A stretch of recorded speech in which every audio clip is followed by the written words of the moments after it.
தோழர் ஏஎஸ்கேவோட தொழிற்சங்கம் நூலின் எண்ணுரை அப்படின்னு அவர் எழுதியிருக்கிறத நம்ம தொடர்றோம். அவர் என்ன சொல்கிறாருன்னா, எனவே இந்தியா அன்றும் இன்றும் என்ற தலைப்புடன் முதல் அத்தியாயம் இந்நூலில் அமைந்துள்ளது. இந்த அத்தியாயத்தில் சுருக்கமாக 2 சரித்திரங்கள் ஒன்றாக இணைக்கப்பட்டுள்ளன.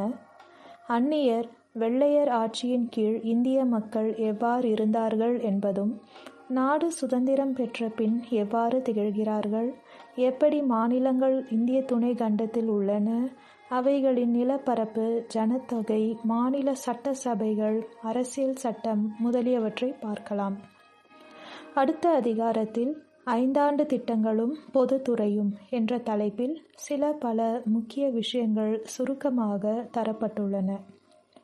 3ஆம் அதிகாரத்தில் தொழிற்சங்கம் அன்றும் இன்றும் என்ற தலைப்பில் சுதந்திரத்திற்கு முன் இருந்த நிலையும் அதற்கு பின்னர் தொழிற்சங்க வளர்ச்சியும் சுருக்கமாக தரப்பட்டுள்ளன.